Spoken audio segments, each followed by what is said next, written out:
Welcome to this week's edition of the Pete Mezzetti Show. I'm Pete Mezzetti. It's actually transit night on the Pete Mezzetti Show tonight. And to discuss what's going on with River Valley Transit is my buddy Brendan from River Valley.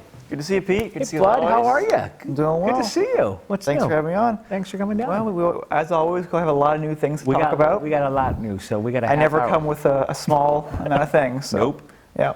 No, I'm happy to get into it. Yeah. Well, thanks for coming down. Well, thanks for having me. Let's see. I think we might start at the top. Sure, that sounds good. And I think probably the biggest thing, most exciting thing happening in our world right now is our preparation for our big service increase coming in. We're looking now for May 1st. Okay. So for a little bit of context, about a year or so ago, we got a message from DOT basically saying that there's a potential for service increases coming in statewide. Okay. And so we heard that and we were excited because we had a bunch of things we knew that our riders wanted. Right. So we knew that there was some additional service our riders wanted. And we knew this from our transit study we did in 2020. That's right. We worked with RiverCog. We talked to hundreds of riders. We got tons of surveys to kind of figure out what do people want, right? So some folks wanted more frequency, so more routes per hour. Right. Some folks wanted more routes going a longer time, right? So increased service spans, having the routes go, for longer at night. And some folks wanted new routes, right? So we applied for all the above. We applied for, more buses more frequently, buses going, on the weekends, at night, that kind of thing, and we applied for new routes. Well, it turns out pretty much across the entire state, we weren't the only district that got money. The theme of the year was service span. So most of the money was given to routes to have them go longer. Uh-huh. So what that means for us is that we're going to have a lot of routes go on Saturday nights, weeknights, and Sunday service.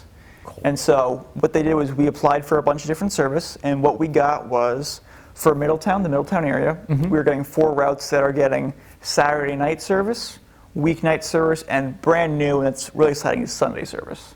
So we've never had Sunday service before. This is brand new for us. We've had Saturday service. We're getting more of it. But the Sunday service is really exciting, right? It's kind of filling that last day gap. And so, in Middletown, the Route 581 is getting that service. 583, as well as the 590 and 584 and 585 will also be getting that weeknight service to 11 p.m., cool. Saturday night service to 11 p.m., and then a new Sunday service 8 a.m. to 6 p.m.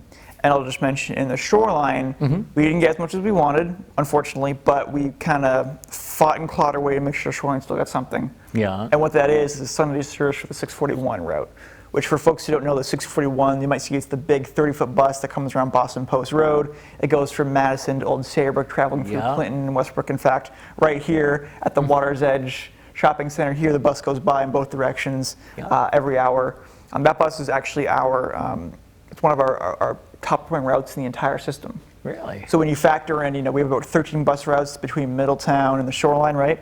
And we actually, this route here in the 641, the Shoreline does about the second or third best route in the entire system. Wow. So that's why we wanted to make sure we had funding for some kind of increase down here. And Sunday service is exciting. It'll be the same as our Saturday schedule, so it'll just be more service for everybody. It's good news. And I'll just harp on a little more about why I think Sunday service is so important in particular. Yeah, please. Saturday too, but for Sunday service it's important for a lot of reasons. For folks in Middletown, but also down here, is many people who take our services work jobs that might require them to come in on the weekend, right? Yeah. If someone's working at a service industry job, they might need to be able to work on the weekend, right? Or we even have folks who work at FedEx, which is a really good job, but the issue is FedEx operates 24/7, 7 days a week, and so we have a lot of people who can't access Sunday night shifts. Right. In fact, in Middletown, one of our biggest sources of ridership, our biggest stops, if you will, is actually the FedEx location in Middletown, kind of in the Middletown-Cromwell border. So, it'll be good for employment.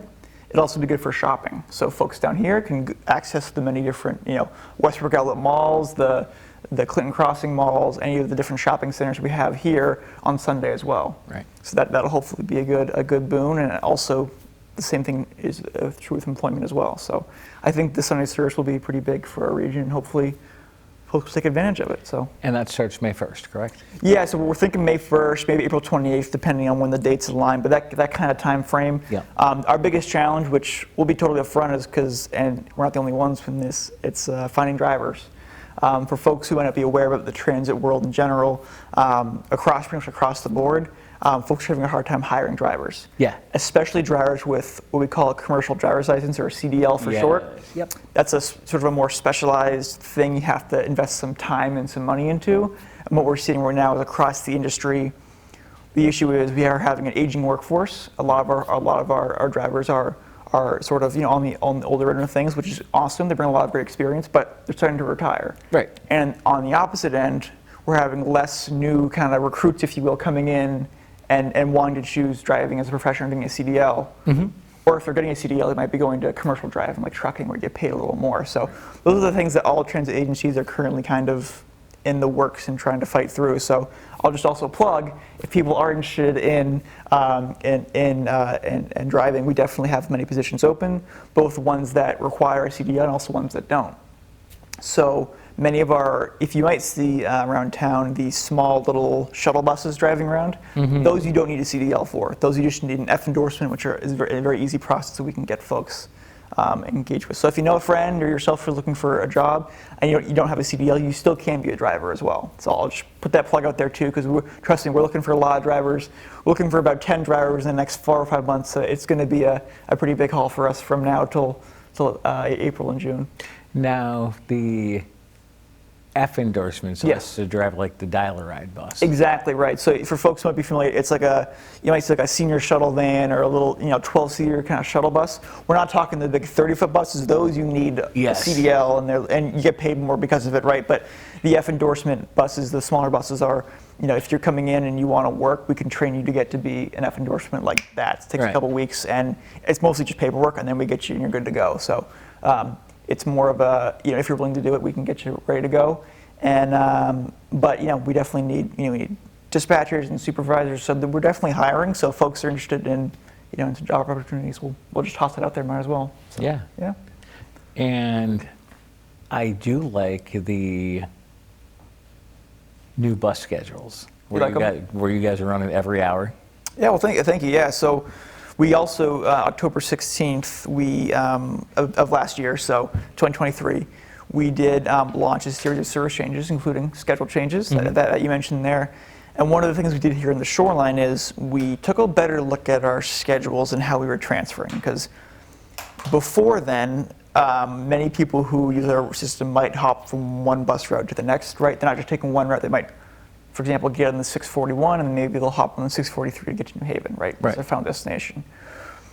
But how it was presently constructed before the changes was there'd be like a 40-minute layover period between one route to the next, right? So you might have to wait, an extra 30 minutes to hop from one bus to the next, which is kind of silly. Right. So how we reorganized it was so that at the Old Saybrook train station is sort of our new hub, where all the buses meet together. Yes. At least ideally if they're all on time, and then you can hop from one bus to the next, and that way you don't have to wait 30 minutes for your next bus to arrive. So it was just a better way to do the schedule, is to make sure that our riders, we were trying to reduce our overall trip time for riders if you're making those longer connections. And you mentioned we were also able to change the routes a little bit to make them a little faster so that we can actually get the runs to be every single hour throughout the day on the 641. Right. So that was good too. Yeah. And I also noticed that you guys now run through the industrial park in Old Saybrook. Yeah, well, I think it's another great thing to mention too is we have a brand new route as part of those changes. Okay. Route 640, as you mentioned, and that route is called the Old Saybrook Local. So that route serves the primarily Old Saybrook. So it starts in the Old Saybrook train station, as I was mentioning. That's our hub, right? So at that train station, the 640, the 641, the 642. The 643 and the 644 all meet at that same time. Right. And the 640 will then leave, and it'll do the Old Saybrook Stop and Shop. It then goes into the industrial park, which I think you're familiar with as well. And then it goes through Mill Rock Road, past Mystic Market. It then goes down Main Street in Old Saybrook, so it passes all those shops, shopping on Main Street. It passes the Senior Center. It actually goes into the Senior Center on the way back in. And then it does the big Old Saybrook loop, right? So it goes through the entire, the route name is escaping me, but the entire big Old Saybrook loop all the way to the causeway, up to Saybrook Point, and then it comes back up through that location. So it's a great local route. So if you're looking to get around town, it's a very, very convenient route. And so that's one thing that we're trying to promote as well. So trying to get folks aware about it. It's a brand new route, so it's still kind of, we're still trying to build the ridership, but we just want people to know about it. And hopefully things will grow up and That's up what we and hope. up and And up listen, and up and up. we weren't surprised it didn't do super well initially. We were expecting that. It's a brand new route. It takes time to build up. Yeah. So hopefully we'll see it, and maybe it'll become a good route one day. Yeah, that sounds like an awesome route. Yeah. And as far as other popular routes that you guys cover, because you guys don't cover just 9 towns anymore. You guys cover all. No, we don't. Right. You guys cover all over the state of Connecticut. Pretty many parts of Connecticut. Yeah, it's funny because when I came here, I joined this River Valley Transit. Well, before it was Middletown Right. Transit, before they merged. So I joined before these two companies merged and before River Valley Transit even existed. So before, many folks probably know it as Town Transit and Middletown Area Transit. They were 2 separate districts. Yes. So we merged, I think pretty much the day I joined, which was July 2022. They merged, and then we slowly got our logo, our branding, the wraps on the bus. Yeah. We slowly kind of became, we merged them together, consulted all of our fare. Took a lot of work, stuff I won't get into, but man, busy couple of years, and we're still busy now. But it's done, and we have our new brand, and we have our new logo. And as you mentioned, right before we served the 9-town kind of shoreline area. Yeah. But now we serve pretty much all of Middlesex County and beyond, right? So we have Middlesex County, but we also serve. We have routes that go to Meriden, routes that go to Cromwell, routes that go to Portland, East Hampton, routes that go to New London, as many folks know. But so we have a pretty good reach, and we also have routes that transfer points that go to New Haven and go to Hartford as well. So we are very kind of connected to our region. We're very centrally located in the state. Yep. We're in the central south of the state, so we kind of help connect things. Not to mention our various connections with the Shoreline East stations and Amtrak stations. That's right. And Old Saybrook, the train station. We pulse there. We meet there for a reason, right? So people can hop off the train, get in the bus, or vice versa. They can get on the bus to get to the train. So, we love to see that kind of multimodal connections there, as well as, of course, Clinton, Westbrook, and Madison train stations, and even the Meriden train station as well that goes to. I was in Saybrook not long ago, and it was early. It was early enough in the morning that I got off, grabbed a cup of coffee at the train station, and as I was leaving the train station, I happened to look across the street at the terminal where all the buses meet. Right. Yep. And I'm like, I saw a Connecticut Transit bus in the terminal. I'm like, that's a good Connecticut Transit down here? They do come up there. I believe it's the 921. Don't quote me on that, but it's called the Old Saybrook Hartford Express. Oh, okay. And it's just what you think. It's a Hartford Express, so it meets there. And what's nice is it meets with our other buses. So if you want to take that bus, the Hartford bus, you can take one of our buses to get to that point to then hop on the Hartford bus. So you can transfer that way too. That's a great route too. I think it mostly stays on from Old Saybrook. I think it might stop in Essex a few stops, but it's mostly an express, right? It takes you from point A to point B. Great commuter route too. It probably drops you off right downtown Hartford. It does, and it also drops you off in Middletown as well. Oh, okay. Yeah, it'll go, I think, Essex, maybe one other town in between Middletown and Hartford. But definitely look at the schedule online. You can find the schedules online, but yeah, it's definitely a good route too. Not one of ours, but definitely want to promote. Absolutely. Sure. Yep. And the other one we should probably talk about is once you get to Madison. Yeah. You can hop on the Connecticut Transit bus and go to New Haven. CT Transit 201. Yep. So we. Is that 201? Yeah, 201. Okay. Yep. So at the Madison Scranton Gazebo. So for folks who might know more, it's the Stop and Shop in Madison. Yep. So for a better frame of reference, you might see some buses lining up there. That's the gazebo there. And so we have our 641 bus I talked about. It's the popular bus route that goes off from Madison to Old Saybrook. Yep. And then we also have our 645 run that actually I want to talk about a little bit because that bus actually has kind of surprised. It's actually overperformed. It's doing very well. Really? That bus goes from Madison all the way through Killington, Haddam up to Middletown. And that bus has actually done very well. I mean, it's our second most busy route on the Old Saybrook area, in the Shoreline area, excuse me. That also meets there. And then also, as you mentioned, the CT Transit 201 also meets there as well. Right. So they all meet on the hour, so you can hop from one bus to the next pretty easily.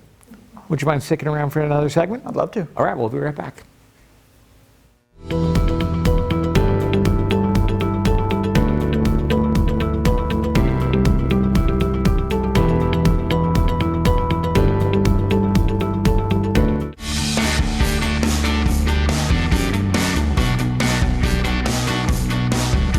It was kind of the storm of the century, or the 500-year flood or storm that, by some estimates, over 15 inches of rain fell over a 3-day period on June 4th, 5th, and 6th, 1982.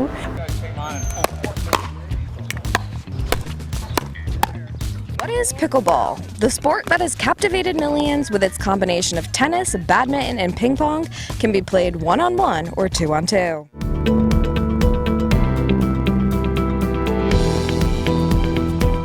Hi, thanks for joining me. This is September Selectmen's Update.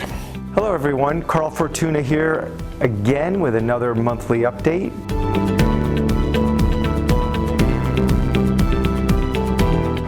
Today's the Town Council regular meeting, Wednesday, October 4th, 2023 at 8 a.m., Town Hall Green Room. We will move on to the minutes of September 5th.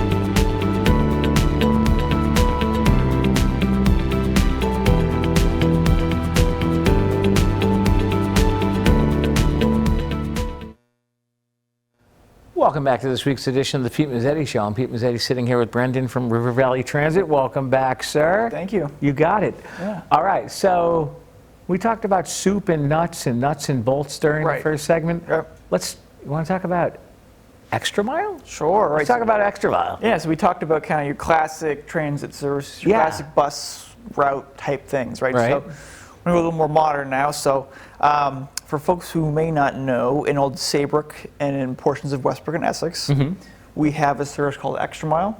I think you've used Extra Mile a few times today. And so Extra Mile is a on-demand service. It's, the best way I can quickly describe it is kind of like a public transit Uber or Lyft, where you can call in, or we encourage folks to actually use their phone. There's an app if you have a smartphone. If not, you can call in. But there's an app where you can actually book rides, and they'll come to you right ASAP, right? So right now, if we were live, I'd say I want to go from the shops at where were the shops at? Water's Edge. Water's Edge, that's right. And I want to go to the Old Saybrook Stop and Shop. I'd put that in the phone there. It would, then I'd see, okay, in 10 minutes a bus will arrive, pick me up and drop me off. Yeah.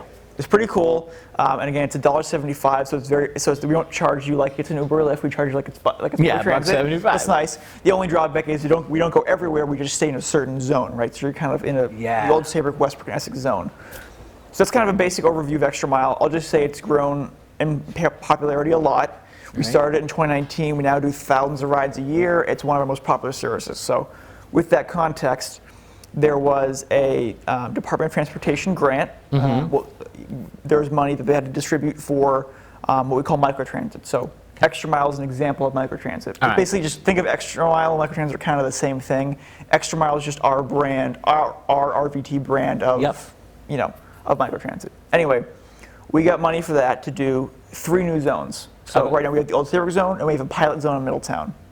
The Middletown zone is getting funded for 2 years, and so are an East Hampton zone in the Belltown area, if you're familiar. Yep. Kind of the Belltown area. Sure. It's a nice little, and then also one in Madison and Guilford. The entire town of Madison, the entire town of Guilford are one big zone as well. Oh, dear God. It's a huge, I know, Guilford's a big town, so. And so is Madison. Yes. And when you combine them together, that's a lot of geographic area. So it's our most ambitious Extra Mile yet, for sure. But we have funding to do so. So we applied for a lot of money, and surprisingly to us, they gave it to us. So we're gonna go with it, and we're excited about it.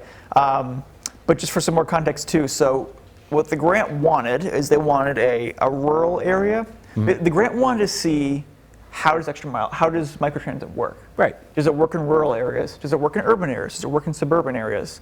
Does it work with train stations? They want to see it's a kind of a new technology, a new transit service. Yeah. So they wanted to see, how does it look? Well, luckily, we're one of the only regions in the state that can say we have a rural area. That's good. It's a good use. We have a suburban area, and we have an urban area. So urban, we have Middletown. Suburban, we chose Madison and Guilford, and rural, we chose East Hampton. There you And go. so they said, you know what, you're right, you do have all, so we got the funding for that, which is really exciting. We'll be starting those zones in, I believe we're looking at close to like a June launch, Okay, sure. late May, early June launch. All right. Again, same issue we talked about before is drivers. Yeah. It's a little easier for this one though because they're F endorsement drivers, so hopefully we can find some folks who are They're a willing lot to, easier. who have a clean driving record and want to drive for us. We can make that work. So we're excited about that, but we're also still hiring. And so that'll be exciting. And so yeah, the Madison Guilford zone is definitely our most ambitious zone. We're going to have around 4 drivers operating that zone. For context, we have about 2 to 3 operating in Old Saybrook. And then in Middletown, we'll have 1 to 2 drivers depending on the demand. And then in East Hampton, we'll have 1 driver operating that zone 'cause it's a more smaller kind of local zone. So I'll be doing a bunch of outreach. I'll be working with the communities to make sure we can spread the word and make sure it's a successful pilot. It's a 2 years of funding, so we know we'll be able to run the service for 2 years. After Yep. that, it's based on performance and if they have extra money. So if Okay. they find funding and we do well, they'll give us more money to keep doing it. I think hopefully the long term is if any of these zones kind of catch fire and do well, Yeah. hopefully we'll be able to have more permanent funding for it eventually as well. Now, we won't have that in hand, so it would have to be a new thing, but I think that's the reason why they're doing this is to test out and see, okay, is the demand there to make the service worth it, right?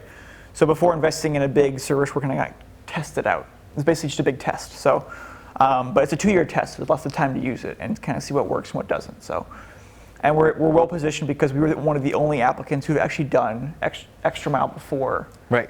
Before even the grant. A lot of new districts are for the first time using microtransit. We've been doing it since 2019, so we had a leg up because we'd already been doing it and already shown a successful service. So that was a nice benefit we had as well going into our application. So we're happy we got some new service coming. So yeah. Let's see what else we got.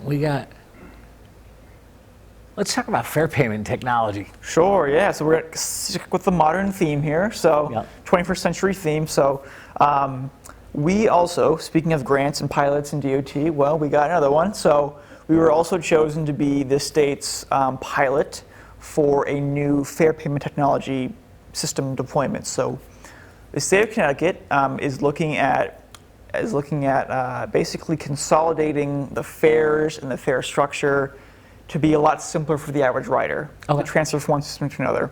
Right now today, if I take my River Valley Transit pass and I try and get a CD Transit bus, some CD Transit take it, some don't. It's very confusing. If you don't know what's going on, it can be a hard thing to transfer right now. You don't know if your token's valid or if you need to buy a new one. So the state is actually looking to have a unified fare structure and a unified fare card, so that way you can just use one thing for the entire system. Really? And so as part of that, they need to make sure that we all have the same technology, or at least compatible technology, right? So Right. if I have a plastic card that can store, I can pay with it if I can use my debit card or credit card, right? You want to make sure it can be used in all the vehicles in the entirety of Connecticut, not just Right, because not right just now, one transit district, like for example, New Haven has a different fare box than we do, right? So they wouldn't read each other's materials. Right. Eventually they will. That's the plan. Eventually everybody's will at least be able to read each other's fare box. I'm getting in the weeds here, but it's important because the technology is a big part of that. So long story short is we're getting these fare validators that will allow you to basically tap a credit or debit card to get on. So you can definitely still pay cash. So I want to highlight here that we're not taking anything away here. We're just adding an extra option. Right. So if you want to pay with a debit card, you can. If you want to pay with a dollar bill and then 3 quarters, you can do that too. But if you want to use a debit or credit card, all you have to do, it'll be a little rectangle validator. You might have been to a coffee shop before and you just tap the card and it Yep. pays for it. It's the same thing. It'll be a quick little tap, beep, and you're on.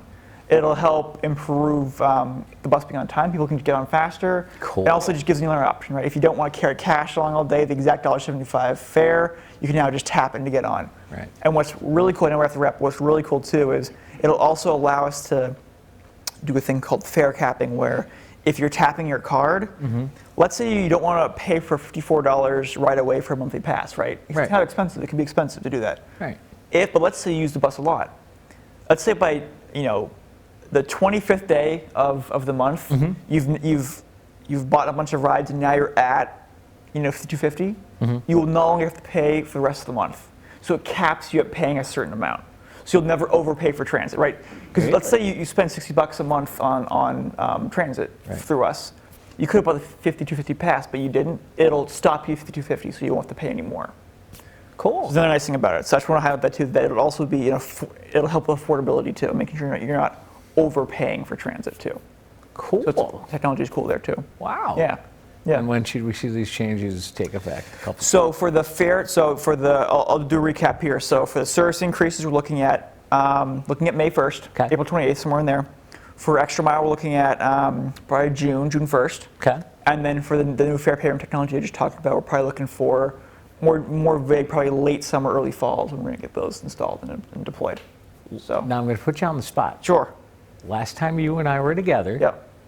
we talked about the big digital signs. Yeah. Oh yeah. Thank you for reminding me. A little update on that. Have they come in yet?